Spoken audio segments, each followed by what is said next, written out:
Allô les beautés! Alors, pour la deuxième chronique, en attendant que nos germinations soient sorties, je vais te parler un peu des familles des légumes. On appelle ça des familles botaniques. Il y en a 11 grandes là, que nous, on cultive ici, là, la plupart des légumes ou des fines herbes. Donc, je vais te parler des familles pour t'expliquer qu'il y a certaines familles qui prennent plus de temps à sortir de terre. Il y en a d'autres où c'est beaucoup plus rapide. Donc, on va commencer avec les ombellifères. Donc, les ombellifères, on parle des carottes, céleri, coriandre, persil. Les ombellifères vont prendre un peu plus de temps à sortir, je vous dirais là, de 10 à 20 jours. Alors, sois patient. Si tu as semé, je ne sais pas moi, de la coriandre, ça se peut que ça prenne du temps. On a ensuite la famille des labiers.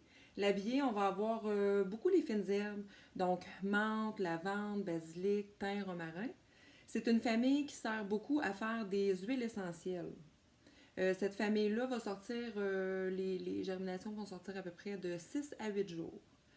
On a après ça la famille des solanacées. Ça, c'est une famille qu'on cultive beaucoup au Québec. Donc ici, on parle d'aubergines. Bon, on connaît peut-être un peu moins les aubergines, mais poivrons, pommes de terre et tomates. Donc ça, c'est vraiment une famille qu'on cultive beaucoup ici. On mange beaucoup de tomates, beaucoup de poivrons et énormément de pommes de terre. Alors, cette famille-là, on va parler d'une germination de 6 à 8 jours, sauf pour le poivron. Le poivron, ça peut aller jusqu'à presque 3 semaines avant de sortir. Donc, sois patient si jamais te planter, te semer en fait, excuse-moi, des poivrons avec moi la semaine passée, ça se peut qu'ils ne soient pas sortis. En fait, c'est à peu près sûr qu'ils ne seront pas sortis. Ensuite, on va aller avec la famille des composés. Donc, artichaut, qu'on ne mange pas beaucoup ici, c'est vrai, mais un légume à découvrir. Pissenlit et laitue. La plupart des laitues font partie de la famille des composés. Donc, ici, on va parler d'une germination autour de 10 jours. Un petit peu avant, un petit peu après. Ensuite, on a la grande famille des crucifères, donc tout ce qui est choux, brocoli, chou-fleur, on a les choux chinois, il y a plein de sortes de choux. Navets et radis. Donc, la plupart de ces légumes-là vont sortir après une dizaine de jours, sauf le radis. Je vous dirais que le radis, ça va assez vite. Donc, de 3 à 5 jours, on sème le radis, puis habituellement, on a les deux cotylédons qui vont sortir. Donc, les deux cotylédons, c'est les deux premières feuilles, qui ne sont pas les vraies feuilles de la plante. Ensuite de ça, on a la famille des liliacées. Donc, la famille des liliacées, on a l'ail, les asperges, les oignons, les poireaux. On va parler d'une vingtaine de jours pour la plupart de ces légumes-là, sauf l'asperge, bien entendu. L'asperge, c'est une plante qui n'est pas annuelle, donc on ne replante pas chaque année, qui est vivace, qui reste en terre.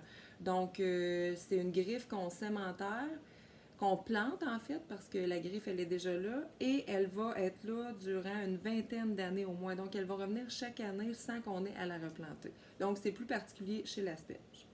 Ensuite, on a la famille des rosacées, une famille que je connais beaucoup moins. Donc ici, on va parler des fraises, framboises, poires, pommiers, pruniers, mûriers. Donc ça, c'est plus des arbres et des arbustes. Donc je pourrais pas te dire là, combien de temps ça prend avant de sortir. C'est une famille que je connais moins et qu'on cultive peut-être un peu moins là, dans nos jardins. Ensuite, on a la famille des curcubitacées. Ça aussi, c'est une famille qu'on cultive beaucoup ici. Donc, curcubitacées, peut-être que ça dit quelque chose. On va parler des citrouilles, les courges, les concombres et les melons. Donc, melon d'eau, cantaloupe, melon miel. Donc, c'est une famille qui va prendre de 7 à 10 jours à peu près avant que la semence ne sorte de terre. On a aussi la famille, c'est un nom que je dis pas souvent, des Chenopodiacées. Donc, c'est une petite famille, une plus petite famille au niveau de ce qu'on cultive là, dans les légumes. Donc, on va parler des betteraves et des épinards. Ensuite, on a la famille des Fabacées, quelque chose qu'on cultive aussi beaucoup ici. Nous, on l'appelle plus communément la famille des légumineuses. Donc, on a les haricots, les pois, les lentilles, le soja et les arachides. Donc, les arachides ne sont pas des noix, ce sont vraiment des légumineuses. Donc, ça va prendre à peu près de 6 à 15 jours avant que cette famille-là ne sorte. C'est quelque chose qu'on cultive beaucoup au Canada. dans les champs, surtout beaucoup en Alberta, en Saskatchewan, dans les grandes plaines. Là. Les lentilles, les pois, le soja, c'est quelque chose qu'on cultive beaucoup, beaucoup. Ensuite, pour la dernière famille, on appelle la famille des poacées ou plus souvent, on va appeler ça des graminées. Donc, le riz, le blé, l'orge, l'avoine, maïs, donc aussi des très grandes cultures. Le maïs va prendre de 10 à 15 jours à sortir, mais pour certaines autres graminées, on va parler de, ça peut aller à 36 heures pour la sortie. Donc, blé, avoine, orge, ça peut être très, très, très rapide. Ce que je voulais te dire aussi, c'est que dans ces familles-là, je t'explique les familles parce que tu vas voir que pour la culture, des fois, connaître la famille, ça va nous aider justement pour le temps de sortie, la chaleur dont ils ont besoin avant de sortir, s'ils ont besoin d'un trempage. Donc, plus particulièrement, euh, des fois, pour aider la semence à sortir plus vite, on va la faire tremper avant, un 12 à 24 heures. Je te dirais que le persil en particulier a besoin d'un trempage avant d'être mis en terre et beaucoup la famille des légumineuses. Ça va t'aider à ce qu'ils sortent avant.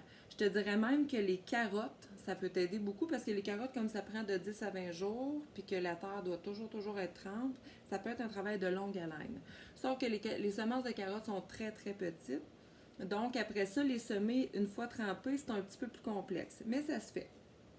Je voulais aussi te dire que si tu as décidé de semer des poivrons à la maison ou des tomates, les poivrons et les tomates demandent beaucoup de chaleur pour sortir. Donc, essaie de trouver une place où il y a plus de chaleur dans la maison. Moi, j'ai un petit tapis chauffant que je me suis commandé il y a quelques années, donc ça aide beaucoup à ce qu'ils sortent. Ils ont besoin d'au moins un 20 degrés là, pour sortir. Les curcubitacées aussi, je te dirais, là, la famille des melons dont on a parlé tantôt, les concombres et les courges. Euh, les familles qui ont besoin de beaucoup moins de chaleur, on va parler de la famille des composés, donc les laitues. Les laitues, là, ça peut aller là, de 5 à 10 à 15 degrés pour sortir, c'est pas un problème. Les liliacées aussi, donc oignons, poireaux, ça peut être semé, ça même dehors directement, déjà au mois de mai. Et la famille des crucifères. Il y a beaucoup de crucifères qui n'aiment pas la chaleur, en fait. Donc, ils peuvent être semés en terrain plus frais. Donc, la semaine prochaine, je te reviens justement avec... on va parler des cotylédons, les deux petites feuilles qui sortent en premier. Je vais te les montrer si j'en ai qui sont sortis ici.